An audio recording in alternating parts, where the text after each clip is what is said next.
እሺ ሰላም ጤና ይስጥልኝ ውድ ወንድሞችና እህቶቼ፣ እኔ እግዚአብሔር ይመስገን ደህና ነኝ። እንግዲህ በዚህ ቻናል በብርሃን ሚዲያ ይዘንላችሁ የምንቀርበው ከቴክኖሎጂ ጋር የተገናኙ ቁም ነገር አዘል የሆኑ ትምህርቶችን እና አንዳንድ አዳዲስ መረጃዎች ከቴክኖሎጂው ዓለም ላይ እየተጨመሩ ያሉ አዳዲስ መረጃዎችን ይዘን የምንቀርብ ይሆናል። ቻናሉን ሰብስክራይብ ተደርጉ። በጣም እንደምትሆኑ ተስፋ አደርጋለሁ። በዛሬው ቪዲዮአችን ደግሞ የምናየው ስለ ዲቢ ሎተሪ 2027 ነው። 2026ን ከዚህ በፊት አምና ባለው ስለ ዲቢ ሎተሪ 2026 ሙሉ መስፈርቱንና ስለ ፎቶግራፍ ከፎቶግራፍ ጋር ያለውን መስፈርት ፎርሙን እንዴት መሙላት እንዳለብን የሚለውን ፎርሙን እየሞላው ራሱ ሙሉ ቪዲዮ ሰርቼ ነበር። በዛሬው ደግሞ ዲቢ ሎተሪ 2027 ደግሞ አዳዲስ ህጎች የተጨመሩ አሉ። አንዳንድ ነገሮች አፕዴት የተደረጉ ነገሮች ስላሉ ለየት ባለ ሁኔታ በዚህ የዛሬውን ዲቢ 2027ን ይዤላችሁ መጥቻለሁ። ፎርሙን እንዴት መሙላት እንዳለብን፣ ምን አይነት ቅድመ ዝግጅት ማድረግ እንዳለብን የሚባለውን ነገር ይዤላችሁ መጥቻለሁ። አብራችሁኝ ሆኖ በዛሬው ቪዲዮአችን የምናነሳው ዋና ነጥቦች አጠቃላይ 5 ኮር ፖይንቶች አሉ። ከዛ መካከል 3ቱን በዚህ ቪዲዮ አጠቃልላለሁ፣ 2ቱን ደግሞ በቀጣይ ቪዲዮ አጠቃልዬ የማውራ ይሆናል። ዋና ሀሳቦች መካከል አንደኛው ዲቢ 2027 የሚሞላበት ጊዜ መቼ ነው የሚባለውን ከመቼ እስከ መቼ፣ ሁለተኛ ዲቢ ሎተሪ የተጨመሩ አዳዲስ ህጎች ምን ምንድን ናቸው መባለው፣ ሶስተኛ የብቁነት ማረጋገጫ የሆኑ ወሳኝ ነጥቦቹ ምን ምንድን ናቸው መባለው ሲሆን፣ አራተኛ ዲቢ ሎተሪ 2027 ፎቶ መስፈርቶቹ ወሳኝ የሆኑ ፎቶ መስፈርቶች የተጨመሩ አዳዲስ ነገሮች ፎቶ ላይ አለ ወይስ የለም የሚባሉ ነገሮችን እናነሳለን። አምስተኛ ፎርሙን ስንሞላ ምን ያክል ጥንቃቄ እያደረግን መሙላት እንዳለብን ሙሉ ስለ ፎርሙ እያንዳንዱን ሀሳብ እያነሳን እናወራ ይሆናል። ወደ ሀሳባችን ከመግባታችን በፊት ዲቢ ሎተሪ መሙላት በጣም ቀላል ሊመስል ይችላል፣ ግን አንድ ስህተት ከተፈጠረች እንዳንመረጥ ምክንያት ሊሆንብን ይችላል። ስለዚህ ቅድመ ዝግጅቱ በጣም በጥንቃቄ ቅድመ ዝግጅት ማድረግ አለብን። ስንሞላም ራሱን ፎርሙን ስንሞላ በጣም በጥንቃቄ እየሞላን እያንዳንዱን የተከታተልን እየሞላን መሄድ እንዳለብን ገልጻለሁ። ስለዚህ ሌላ ሰው የሚሞላላችሁ ቢሆን እናንተም የምትሞሉ ቢሆንም ሌላ ሰው የሚሞላላችሁ ከሆነ እያንዳንዱን ነጥብ ሲሞላ እየተከታተላችሁ እያያችሁ ቼክ ያደረጋችሁ ማስሞላት አለባችሁ። ግን እናንተ ራሳችሁ እያንዳንዱን ነጥብ ያለፋችሁ ብትሞሉ ይመከራል። እሺ ወደ መጀመሪያው ነጥብ ጋር ከመሄዳችን በፊት ብርሃን ሚዲያ የሚባለውን ቻናላችንን ሰብስክራይብ ያደረጋችሁ እንደዚህ አይነት ከቴክኖሎጂ ጋር የተገናኙ ትምህርቶች እንዲደርሷችሁ ሰብስክራይብ ያደረጋችሁ የደወል ምልክቷን እየጫናችሁ እንድትከታተሉኝ ይጠይቃችኋለሁ። እሺ ወደ መጀመሪያው ስንመጣ ምዝገባ ጊዜ ዲቢ ሎተሪ የምዝገባ ጊዜ መቼ ነው የሚጀምረው እና መቼ ነው የሚጠናቀቀው የሚባለው ሀሳብ ጋር ስንመጣ የዲቢ ሎተሪ ምዝገባ ጊዜ በትክክል አሁን የተገለጸ ኦፊሻሊ ፖስት የተደረገ ቀን እንትን የለውም፣ ፊክስድ የሆነ ቀን አልተገደበም። ግን ከዚህ በፊት በነበሩት ዓመታት ውስጥ የሚሞላበት ጊዜያቶች ለማንሳት ብንሞክር ድረገጻቸው ላይ እነሱን እያወራ ነው፣ ያንን ጊዜ እያወራ ስለሆነ ከዚህ በፊት በነበሩ ጊዜያት ከጥቅምት መጀመሪያ እስከ ህዳር መጀመሪያ ነው ዲቢ ሎተሪ ከዚህ በፊት በነበሩት ዓመታት ውስጥ የሚሞላው። ስለዚህ የዚህ ዓመት የዲቢ ሎተሪ 2027 ቀኑ ፊክስድ የሆነ ቀን ስላልታወቀ ከጥቅምት መጀመሪያ አካባቢ አሁን ካለው ከጥቅምት እስከ ህዳር ባለው ጊዜ ውስጥ እንደሚሞላ የእነሱን ሳይት ትክክለኛ ዌብሳይታቸውን የተከታተላችሁ እንዲጠብቁ እላችኋለሁ። ሁለተኛ ፖይንቱ ዲቢ ሎተሪ 2027 የተጨመሩ አዳዲስ ህጎች አሉ ወይስ የሚባለው ነገር፣ እናም ደግሞ ተጨምሮ አሉ ከተባለ እነማን ናቸው የሚባለው ሀሳብ። የተጨመሩ ህጎች አሉ ወይ ለሚባለው አዎ አሉ። እነሱም ምንና ምንድን ናቸው ሲባል ዲቢ ሎተሪ 2027 ላይ ጨምሮ አዳዲስ ህጎቹ አንደኛ ፓስፖርት ከዚህ በፊት አያስፈልግም ነበር፣ አሁን ተጨምሯል። ሁለተኛ የምዝገባ ክፍያ ተጨምሯል።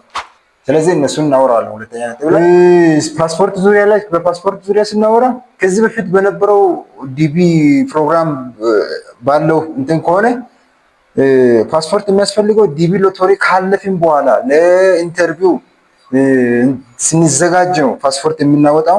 ካለን ከዲቢ ሎተሪ አንደኛው ሰለክት ከደረገን በኋላ ነው ፓስፖርት የሚያስፈልገው። አሁን ግን የመጀመሪያ ቅድመ ምዝገባ ላይ ወይም ፍሪ ሬጅስትሬሽን ላይ ፓስፖርት ይዘን መቅረብ እንዳለብን ነው እያወሩ ያሉት። ስለዚህ ይህንን ነገር አውቃችሁ ፓስፖርታችሁን ኤክስፓየርድ የሆነ ከሆነ አዲሳችሁ፣ ያላወጣችሁ ከሆነ አውጥታችሁ ፓስፖርት ይዛችሁ ለዲቢ ሎተሪ 2027 እንድትቀርቡ እላለሁ። ሁለተኛ የተጨመረው አዲስ ህግ የሚባለው ምዝገባ ክፍያ እሱም ስንት ነው የሚከፈለው የሚባለው ነገር ስናነሳ $1 ነው ለምዝገባ። ማንም ሰው ዲቢ ሎተሪ ይሞላል የሚባል ሰው ቀርቦ ዲቢ ሎተሪን ሲሞላ ክፍያ አለ። $1 ከፍሎ ነው ያን ነገር የሚመዘገበው።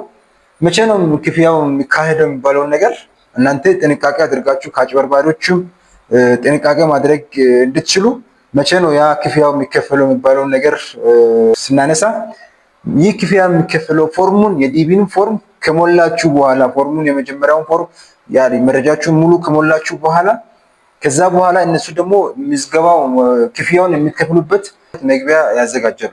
በዛ ክሊክ አድርገን ገብተን ክፍያውን እንደምንከፍል ድረገጻቸው ላይ ያወሩ ናቸው ያሉት። ስለዚህ ይህ ክፍያ ለምንድን ነው ያስፈለገው? ለምን ሰው እድሉን ማግኘት አለማግኘቱን ሳያውቅ ለምን ይህንን ክፍያ ይከፍላል? እድሉን ካገኘ በኋላ ለምን አይከፍልም የሚባል ጥያቄ የምነሳላችሁ ከሆነ በሁለት ዋና ምክንያቶች ነው እነሱ ክፍያውን እንዲኖር ያደረጉት።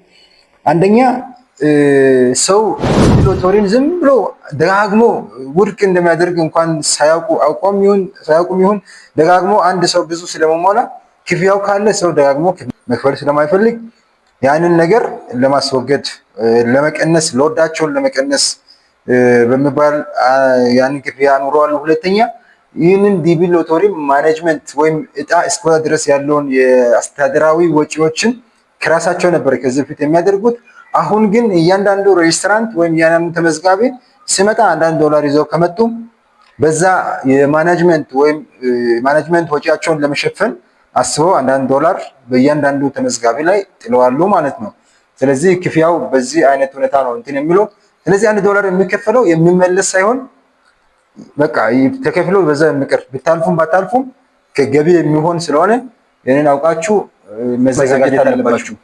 በምን መንገድ ነው የምንከፍለው የሚባለውን ነገር ስናነሳ ያንን ፎርም እናንተ ከሞላችሁ በኋላ የምትከፍሉበትን መግቢያ ያዘጋጅላችኋል፣ ፖርታል ያዘጋጅላችኋል። ግን ያንን ነገር ባዘጋጀው ክሊክ አድርጋችሁ ስትገቡ ተጭናችሁ ስትገቡ ማስተር ካርድ ወይም ቪዛ ካርድ ይጠይቃሉ። ዝም ብሎ አይሞላም፣ ወይም በኢትዮጵያ ብር ዝም ብሎ የሚሞላ አይደለም። ስለዚህ እየተወራ ያለው ድረገጻቸው ላይ እየተወራ ያለው በማስተር ካርድ ወይም ኢንተርናሽናል ፔመንት ወይም ግብይት መፈጸም በምንችልበት ካርድ፣ ለምሳሌ ማስተር ካርድ ወይም ቪዛ ካርድ የሚባለው ነገር ያስፈልጋል። በዛ ነው ያንን ክፍያ የሚፈጸመው። ስለዚህ ያ ማስተር ካርድ ወይም ቪዛ ካርድ ያስፈልጋችኋል ያንን ነገር ለመፈጸም። ከሌላችሁ ወዳለው ሰው ጋር ተጠግታችሁ ማስከፈል አለባችሁ። ካላችሁ ደግሞ በራሳችሁ ማስተር ካርድ ወይም ቪዛ ካርድ መክፈል እንደምትችሉ ይህን ይገልጻለሁ። ምናልባት ማስተር ካርድ ወይም ቪዛ ካርድ የለኝም የምትሉ ከሆነ ማስተር ካርድ ወይም ቪዛ ካርድ የምታገኙበትን ቀላል መንገድ የማሳያችሁ ይሆናል። ማስተር ካርድ ወይም ቪዛ ካርድ የለም በራሳችን መክፈል እንፈልጋለን የምትሉ ካላችሁ ኮሜንት ላይ አሳውቁኝ።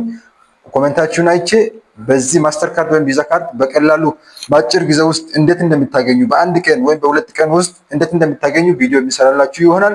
ኮሜንት ላይ ማስተር ካርድ እንፈልጋለን የምትሉት አሳውቁኝና ቪዲዮ ሰራላችሁ። እሺ አሁን ወደ ሶስተኛው ነጥብ ጋር እንወጣለን። ሶስተኛው ነጥብ የብቁነት ማረጋገጫ የሚባለው ወይም ዲቢ ሎተሪ 2027ን ለመሙላት ብቁ ነን ወይ የሚባለውን ነገር ራሳችን የምንገመግምበት ነጥብ ይሆናል። ሶስተኛው ነጥብ እሱም ዋና የሆኑ ሁለት ወሳኝ ብቁ ነን ወይ የሚባለውን ነገር ማረጋገጥ የምንችልበት ሁለት ወሳኝ የሆኑ ኮር ፖይንቶች አሉ። እነሱም የአገር ብቁነት፣ አገራችን ብቁ ነው ወይ፣ ትውልድ ሀገራችን የተወለድንበት ሀገር ብቁ ናት ወይ ዲቢ ሎተሪ ለመሙላት ብቁ ናት ወይ የሚባለው ነገር ሲሆን፣ ሁለተኛ የትምህርት መረጃችን ዲቢ ሎተሪ እንድንሞላ ይጋብዘናል ወይ ወይም የስራ ልምዳችን ዲቢ ሎተሪ 2027 እንድንሞላ ይጋብዘናል ወይ የሚባሉ ሁለት ነጥቦች ናቸው። በዛ ዙሪያ እናወራዋለን። እሺ የትውልድ ሀገር ብቁነቱን ለማየት ስንፈልግ አብዛኛውን ጊዜ የኢትዮጵያ ሀገር ትውልደ ኢትዮጵያዊ ከሆናችሁ ኢትዮጵያ ብዙ ጊዜ በዲቢ ሎተሪ ላይ ብቁ ሆና ነው የምትገኙ፣ ወይም ኤሊጂብል ካንትሪ የሚባለው ነገር ነው። ፎርሙንስ እየሞላችሁ ስትሄዱ ኤሊጂቢሊቲ ኦፍ ካንትሪ የሚባለው ነገር ላይ ኤሊጂብል ብላችሁ እንደምትሞሉ አገራችን ኤሊጂብል ናት። ኢትዮጵያ ሀገራችን ኤሊጂብል ካንትሪ ኤሊጂብል ሀገር እንደሆነች ያው በዚህ በኩል ምንም ጥርጥር አይገባችሁ። ትውልደ ኢትዮጵያዊ ከሆናችሁ በሀገር ብቁ መሆናችሁን እንድታውቁ እፈልጋለሁ። በተጨማሪ ሁለተኛ ወሳኝ የሆነው ነጥብ ምንድነው? በትምህርት ብቁ ነን ወይ የሚባለው ነገር ነው። በትምህርት ብቁ ነን ወይ ወይም በስራ ልምዳችን ብቁ ነው ወይ ዲቢ 2027 ለመሙላት የሚባለው ነገር ጋር ስንመጣ ትምህርት 12ኛ ክፍል ሰርቲፊኬት ካለን ስራ ልምድ ምናምን አያስፈልግም።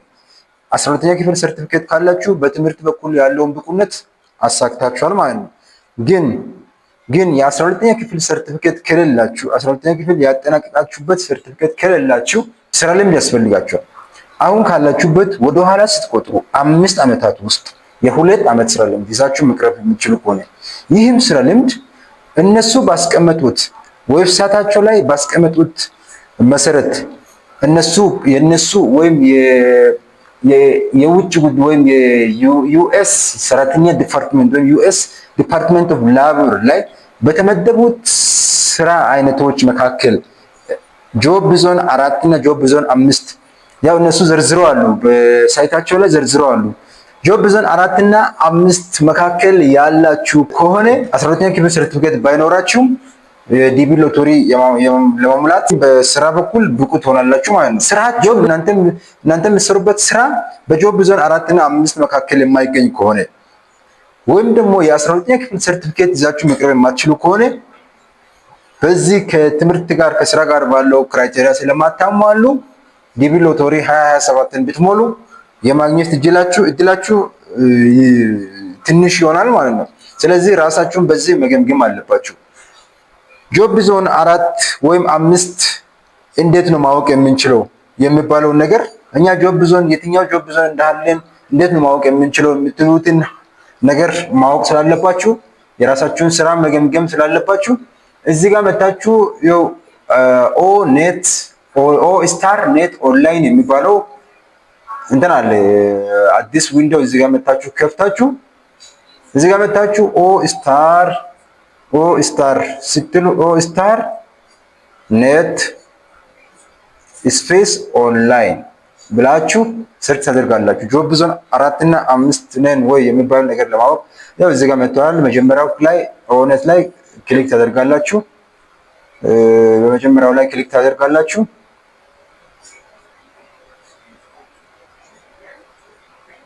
እሺ እዚህ ጋር መጥቷል። ስክሮል ታደርጉና ፋይንድ ኦኩፔሽን የሚባለው ጋር መጣችሁ። እዚህ ኦኩፔሽን ፋይንድ ኦኩፔሽን የሚባለው ጋር ትመጡና እዚህ ጋር ጆብ ዞን የሚባል አለ። ጆብ ዞን ላይ ክሊክ ታደርጋላችሁ።